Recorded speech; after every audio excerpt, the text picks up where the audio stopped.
點解人就話香港人好現實就係咁解？每一樣嘢去做嘅時候點有乜着數先？係咪先？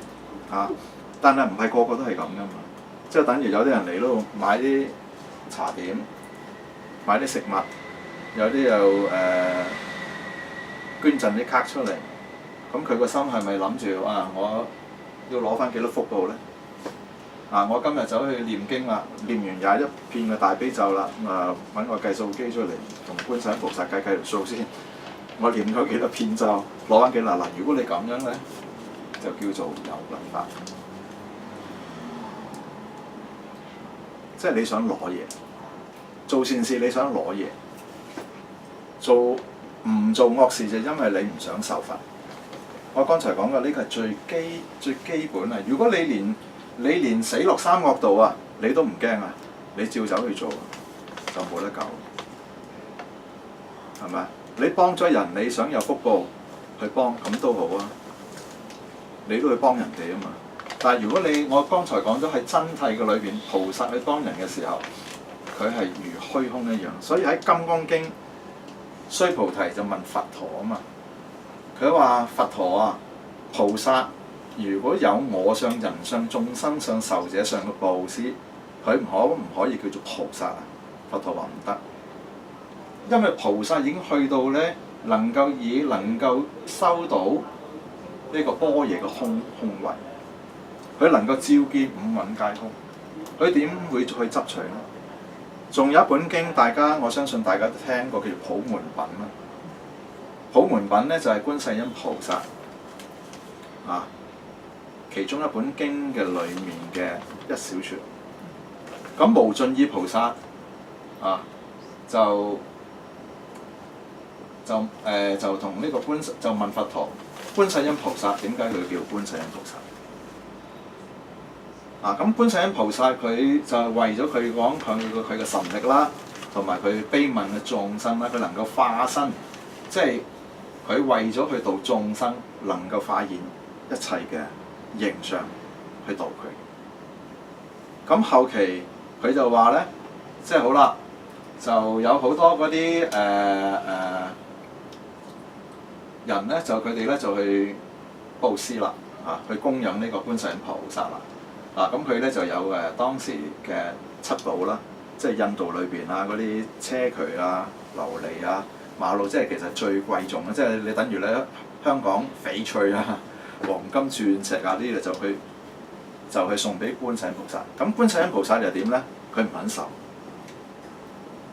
咁但係釋迦世尊同佢講：佢話你受啦。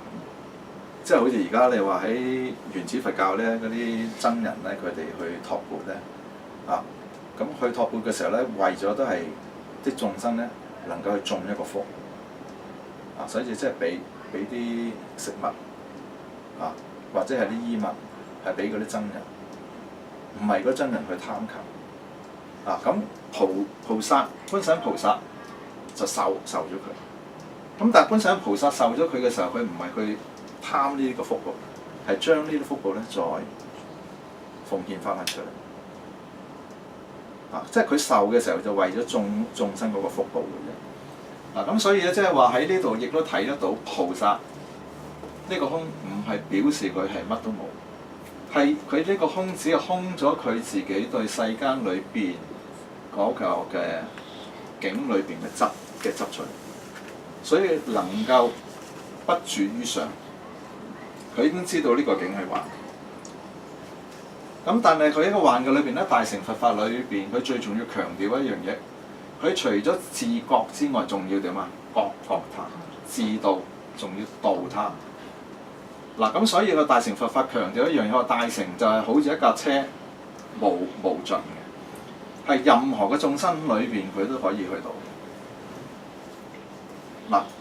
咁當然啦，我哋接觸過有啲喺原始佛教或者小乘佛教裏邊，佢哋唔認同，佢話我哋都有啲人有悲心，我哋一樣去弘法去做呢個工作。咁所以我正話剛才講啫啦，即係我而家同你講就係話，一般佛教裏邊咁樣嚟標籤，唔係等於我去標籤呢樣嘢。咁所以其實嘅就話十法界嘅裏面，一個就解決到即係話我哋由三惡道你如果係要做惡事嘅，你知道個因果法則，你一定喺呢三惡道裏邊。如果你喺人天道嘅，你一定係履行嗰個五戒十善法。嗱，而家我係照翻佛教嗰度嚟去講嘅啫。如果要解脫道嘅，即係話阿羅漢啦，阿羅漢嘅解脫道，佢唔會再貪戀世間嘅嘢，所以佢急出嚟。佢唔會再去攞啊！即係你俾佢哇，俾九套山你啊，俾山珍海味你食啊！佢唔會，佢知道佢認為呢啲嘢係會污染佢，令到佢再受翻呢個苦，所以佢要出嚟呢樣嘢啊！咁但係大乘佛教就認為仲未夠，你係有嘢佢出嚟呢樣嘢。大乘佛教裏邊就係話根本就係連呢個相所謂嘅幻象出嚟嘅相都係冇。嗱，佢哋嗰個大乘佛教嗰個空義，佢認為超越呢個小乘裏邊，就係講緊呢樣。即係佢認為你個仲係有出嚟嘅相，同埋有涅槃嘅相，但係喺大乘佛教裏邊係涅槃都不可得，連佛理都不可得。咁最重要就除咗佢認為個空性嗰度之外，佢超越之外，最重要就係我哋剛才講嗰個悲心。就呢個悲心，所以即係話我哋唔需要走去框嘅，即係話其實菩薩、佛、阿羅漢、三惡道或者人、天道，其實都係點啊？就喺呢個宇宙人生，就喺呢個世間。你睇到而家我哋世間有冇呢個菩薩道啊？有係咪？好似德蘭修女係嘛？佢哋都行緊呢個菩薩道啦。係嘛？即係所以我話唔係以個名啊，即係佢哋話咩果咩阿那含果又幾多果嗰啲，我就好少去記呢一啲嘢。即係我有睇菩薩就有10地，幾多地就幾多地我又唔記呢啲嘢，因為太煩啦即係如果你喺佛學院你又唔同啦，你一定係要全部呢啲嘢你要記。即係我只係會覺得咧，就即係話俾你聽喺呢幾個嘅階段嘅裏面，就係話。一個就係我哋所有由呢個十法界，其實都係空。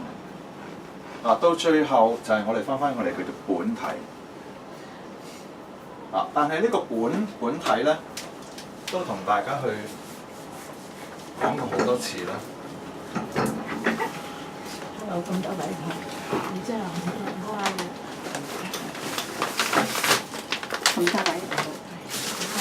多謝上嚟。嗰度有位。你好，你好。慢慢佢哋話如來藏啊。如來藏咧，就喺我哋嘅離唔開我哋嘅八識，我哋嘅阿賴耶識，即係佢哋叫做自性。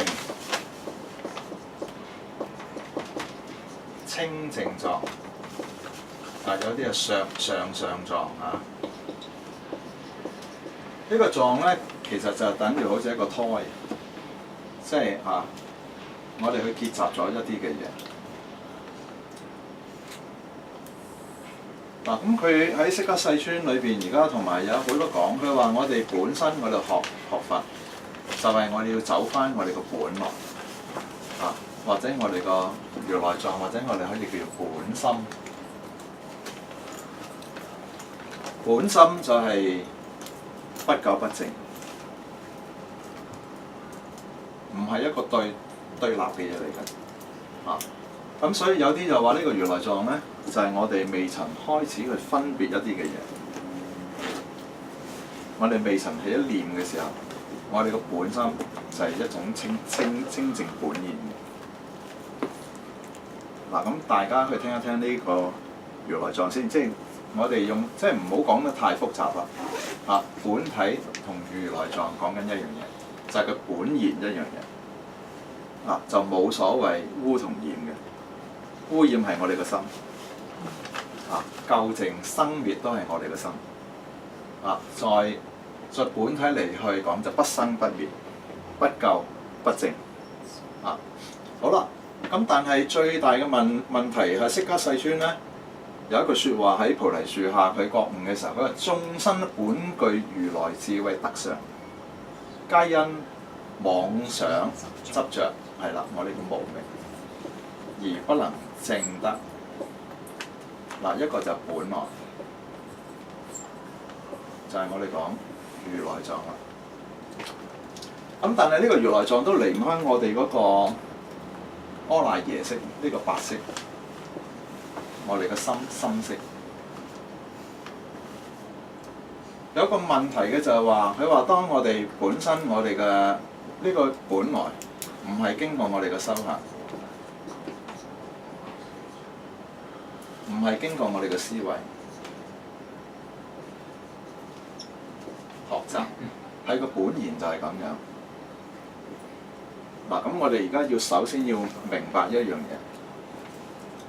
嗱，佢話我哋未曾起一念之前，嗰個就係我哋嗰個自性嘅心啦。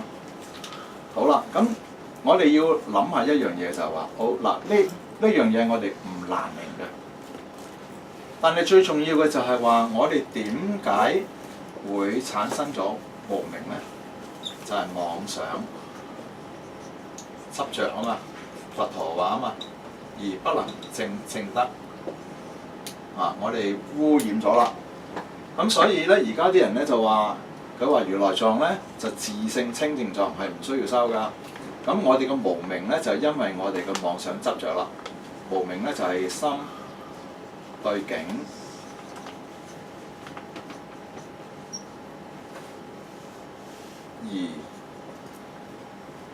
而現起嘅，即係我哋上一次都問啦，我哋有無明啦，我哋知啊。十二因緣講啦，因為我哋無明，我哋就會做咗啲嘢，咁所以咧，我哋咧就集結咗喺我哋嘅色，呢個心識嘅時候，呢個八識田，我哋就帶住佢又喺下一期嘅生命即係我哋入咗胎啦嘛，入咗胎裏邊啦，又觸受愛取有啦，又係無明啦，一路會牽啦，就再下生啦，即係三世嘅因果就喺呢度嚟。但係我哋最大一個問題嘅就係話，如果呢個嗱，佢認為呢一個妄心妄心同呢個所謂真心其實都係出自於係一個心，冇離開呢個白色嘅喎。即係話如來藏又係喺呢個白色，我哋個妄心都係喺呢個白色，我哋嘅輪迴投胎都喺呢個色。所以我哋一心開二門，明唔明啊？嗱，我哋剛才解釋咗先，如來藏係咩先？自性清淨藏。乜嘢叫自性清淨藏？就係話你未曾分別之前，你個心係冇所謂去分別一樣嘢嘅。呢個就係你個本來。但係最重要有一樣嘢我哋要去講嘅就係話，點解呢一個如來藏智？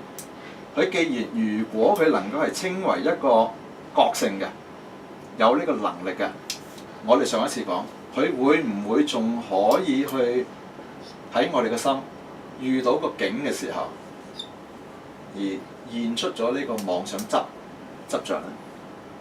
係唔可能，係咪啊？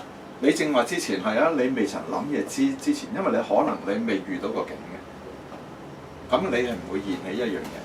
但係當你現起嘅時候，即係好似我剛才講話嗱，你個心我當而家同阿陳賢發你哋咁，我大家坐喺度，而家冇嘢㗎，個心係好直然啦。咁呢個話就係我哋嘅自性清淨狀。突然間現咗個境啦，咁突然間我行咗出去，或者有個靚女行過，個心即刻點啊？妄想啦，標籤出去啦。嗱，咁呢個咧就話就係我哋個妄心，靚女咁你覺得靚？係你個標籤啊，有靚就即係就有唔靚啦，有愛就即係有點啊，有唔愛啦，係咪啊？愛嘅時候我哋就想去執啦。如果你見到嗰個係唔啱你嘅咧，咁你個心你唔會走去執啦，你會拒啦。好啦，嗱咁喺呢啲嘅心識嘅裏面咧，佢就叫做無明。但係我哋剛才講嘅就係話，點解你正話嗰個自性清淨狀嗰個心，喺你個心面對見到個景，你個六根面對住嗰個六塵嘅時候，而你能夠起到呢個妄念先，呢個好緊要。嗱，我哋大家一齊去探討呢一樣嘢，係嘛？咁所以佢就話，我哋而家要知道就係話，如來藏嘅自性，但係佢係未一定係冇呢個能力，係令到我哋，佢冇呢個能力令到我哋生起呢個妄念嘅時候。佢可唔可以稱為覺先？大家講，即係如果我哋呢個自性清淨狀嘅心，我哋本來就冇煩惱嘅。OK， 但係皆因妄想執着啊嘛。我哋點解會妄想執着？就係因為個心面對住個境嘛。心本無身，因境有啊嘛。明唔明啊？我哋個心唔係無緣無故而起個妄念啊！我剛才講係有個境啊嘛，係咪先？咁點解呢個自性清淨狀佢冇一個能力令到我哋唔生起呢個妄想咧？唔夠清淨。就我哋剛才講嘅就係話呢個自性清淨狀，首先有冇呢個能力，呢個覺性去令到我哋能夠唔去妄想執着咧？可以，係咪？不過唔係即刻。但係呢個如來藏本身嚟講，佢係冇呢個功能。因為如果呢個如來藏係能夠如來藏啊，即係佢呢個如來藏個本來啊，如果佢係有一個覺性嘅覺性，即係你已經明白咗呢一樣嘢啦，睇悟咗一樣嘢啦。咁如果你有呢個覺性嘅時候，你去認識呢樣嘢嘅時候，就算你個心面對住個境，會唔會去執取啊？一定唔會啦。如果你能夠去執取到嗰個境，證明佢有冇呢個覺性去阻止到你？冇啦嘛，肯定冇啦嘛。所以我哋嚟到呢個世間，佛陀就要點啊？就開始要學覺啦嘛。我哋就係話開始叫由此覺。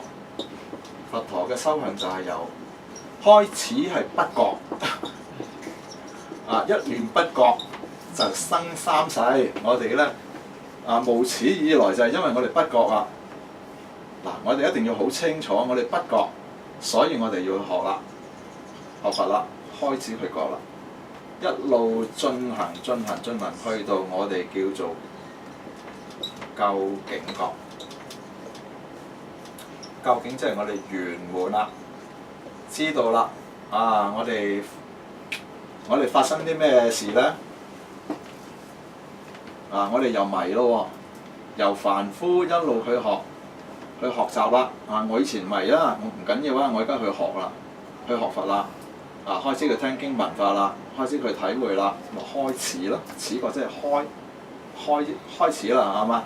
慢慢你走上呢個成佛之路啦，覺悟之路。佛就係覺啊嘛。佛唔係個人啊，佛係覺。你能夠覺悟嘅就係佛，佢唔係自己嘅身體，係喺我哋嗰個嘅心識嘅裏面，我哋具有呢個智慧，能夠一個係我哋嘅智慧圓滿，我哋一個嘅覺行圓滿，即係做出嚟嘅嘢都係唔係淨係喺個心裏邊覺。好啦，咁呢個究竟覺裏邊咧？跟住就去翻我哋所謂本然啦，就去到本覺啦。就係當你能夠喺呢個此覺究竟覺嘅時候，你能夠知道原來我哋之前嘅嘢都係一個幻法。點解我哋會做凡夫？點解會喺呢個三惡道？咁嘅時間，我哋開始慢慢去了解同埋經過修行。呢個時間，我哋就覺行圓滿啦，究竟啦。咁究竟嘅時候，我哋就係因為我哋執着嘅嘢，我哋開始從一個執着嘅嘢開始了解到覺悟嘅時候，我哋就會點啊？出嚟就係呢樣嘢啦。即係我哋唔會再俾個景點啊牽住行。出嚟嘅意思就係即係我哋睇破咗呢樣嘢，看破之後，我哋點啊？可以放下，自在啦，隨緣啦。嘛？咁我話你看破咗，唔係話乜都冇。唔係我而家我看破咗啦，咁啊雪師姐翻去，阿仔你食自己啦，我看破咗㗎啦咁啊，唔係㗎，看破咗都要交租，看破咗都要做嘢，看破咗都要煮飯，係嘛？唔係我看破咗，咁我翻到屋企我話喂，我已經成咗佛㗎啦，我看破啦，我乜都唔使做啦。我銀行啊，我供樓啊，我樣樣嘢我都唔使做，唔係看破咗能夠點啊？自在隨緣，係咪？有工作咪做咯，係咪啊？但係你個心點啊？個心能夠轉啊嘛，係嘛？即係好似阿祖恩，你話你喺工作裏邊好繁重，好多嘢，身體好似係一個戰場，但係個心點啊？個心能夠好寂靜。我淨係做嘢咪做嘢咯，我處理嘅嘢咪處理咯，煮飯我咪煮好呢餐飯咯，係咪？或者我煮呢餐飯裏邊啊，一陣間啊邊個又話唔好食，一陣間又話點咁，我咪下次睇下再煮好一啲咯，我個心就唔會喺度生起咗啲煩惱出嚟嘅。嗱，咁你咪真正自在隨緣。好啦，咁你自在隨緣嘅時候，究竟覺嘅時候，你就走翻你個本來。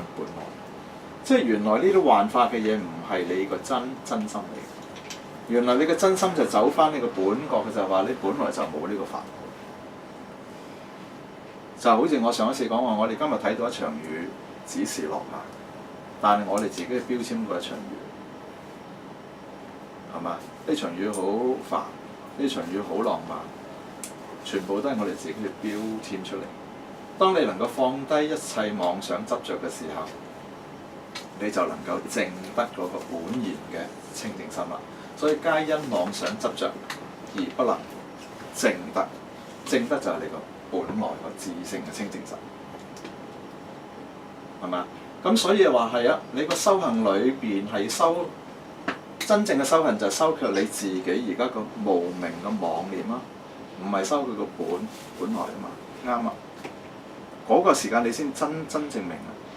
但係你如果你因為有啲人去學就話我哋個本來就係法，係唔使修行，呢度就大鑊啦，係咪先？你哋而家係你個本來係咁，但係你係不覺噶嘛？如果你覺嘅，你點解你會有無明呢？點解你會做凡夫呢？點解你仲喺呢個六道呢？啱唔啱先？你喺得呢個六道就一定你係無明，啱唔啱？咁你能夠出嚟呢個無明嘅時候，係要靠啲乜嘢？覺悟。覺悟係覺悟啲乜嘢？覺悟個世間裏邊嘅一切嘅幻法，你個執取，你個貪欲，明唔明啊？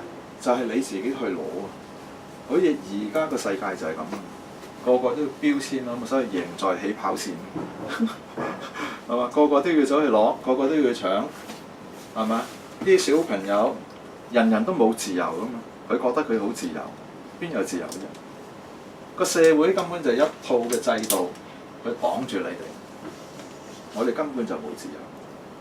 但係點解我哋會冇自由呢？就係因為你執取住佢。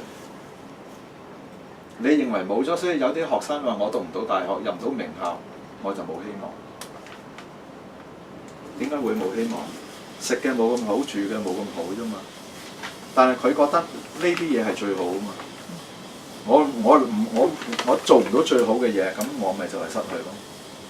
係咪？人哋住九套山，我而家仲住緊農屋，梗係唔同啦。係咪？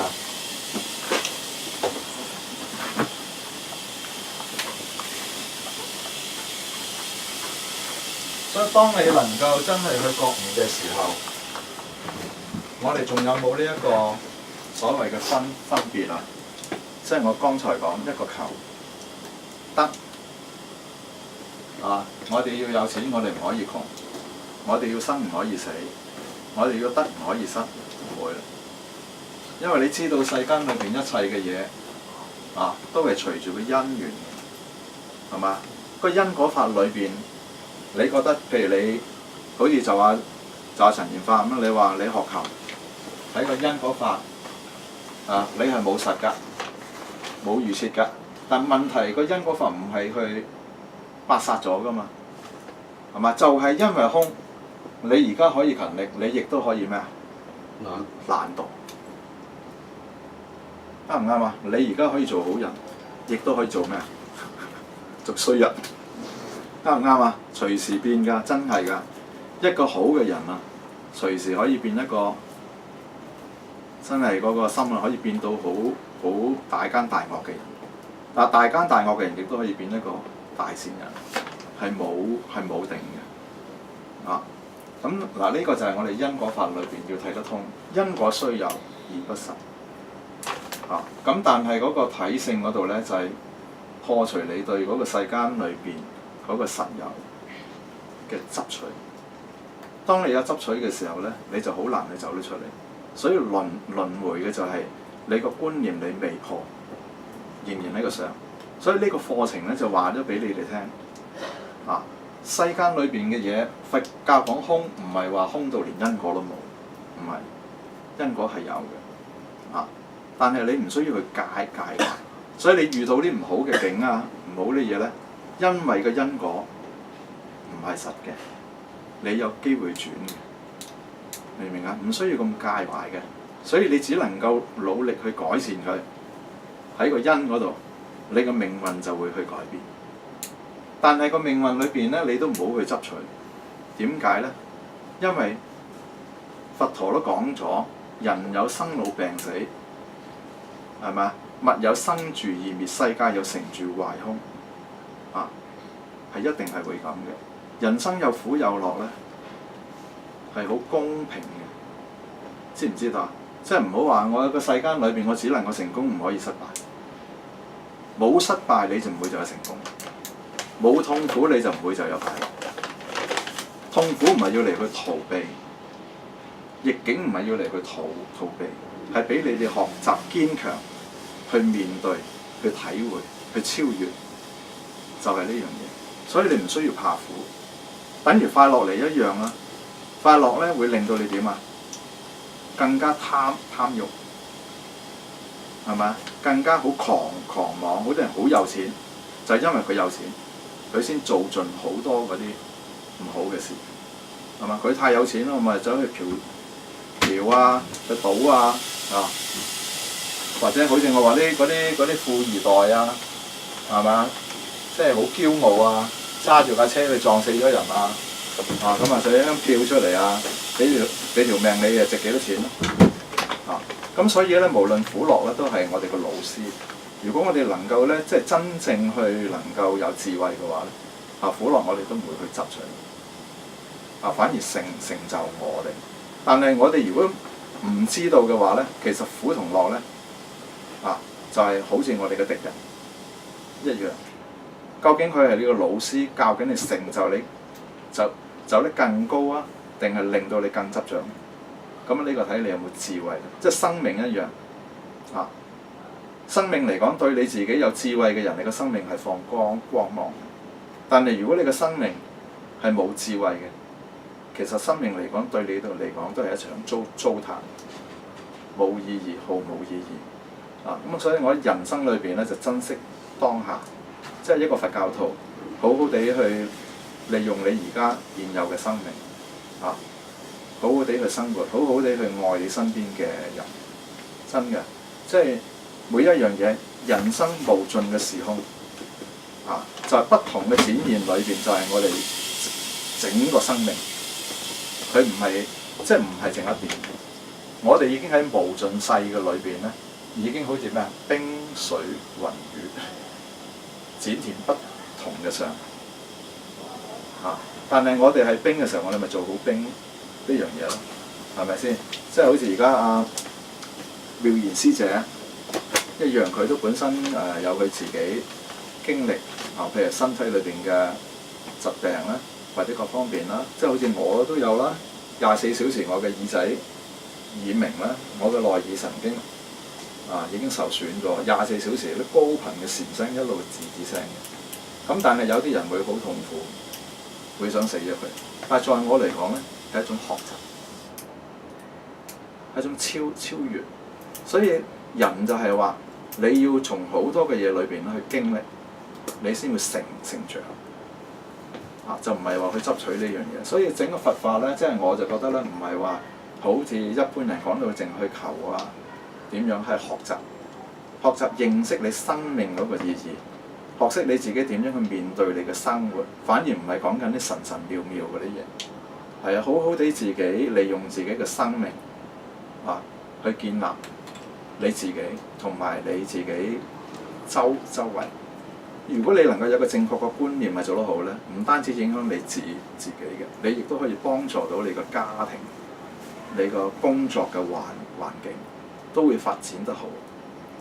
如果大家嗰個即係每一間公司又好，一個家庭都好，如果冇一個正確嘅觀念嘅話咧，員工與員工之間、家人與家人之間都會產生咗好多一啲煩惱同痛苦出嚟，互相大家都有份做。但係如果你能夠有個智慧嘅話咧，就大家都，所以話呢啲做呢個工作唔係一個人做嘅，係大家都有份。咁我好希望即係喺一個聚會嘅裏面咧，係將佛法呢個正法咧去講出嚟咯。咁大家如果係有啲乜嘢嘅問題咧，翻嚟希望再溫習，再提翻出嚟。咁由嗰俗諦至真諦嗰度有冇一啲係唔明嘅地方咧？咁咧就有時一個短暫嘅時間咧，未必係會大家會咁深入。即係好似我阿做 N 啦，或者係阿黎生啦，佢哋初嚟啦咁。咁黎生就都聽咗啲原始佛教嘅嘢。呢個冇乜所謂，因為我哋呢個課程裏邊就唔係框住喺邊一個點嗰度嘅。即係完全係將整個佛法嚟去探討嘅。咁所以即係亦都歡迎一啲佢哋如果覺得喺原始佛法裏邊嘅有啲咩嘅論點咧，可以提翻出嚟。究竟同我哋而家講呢個課程裏邊嘅嘢就有冇一啲共通點咧？咁同埋咧就再將嗰個框我講咧就再超越出嚟。因為咧佛理你明咗之後咧，仲要咧就通達個好緊要。因為你唔通達嘅時候咧，你可能解到一點，但係用另外一啲嘅嘢再講翻俾你聽嘅時候咧，你就通唔到過。但係如果你能夠融會貫通嘅話，就係我哋嚟講咧就話一路通時路通。你真係明白就係咯，你點解你都可以通晒嘅。但係你唔通嘅時候咧，你就會執住咗一啲嘅嘢，係啦。好啦，咁今日我哋就講到呢度先啦。多謝大家出席。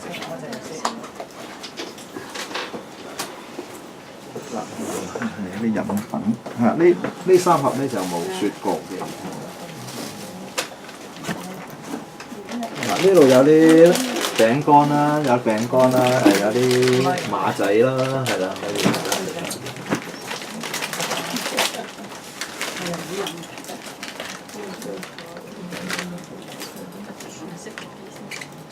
我再攞啲飲品喎，咁夾。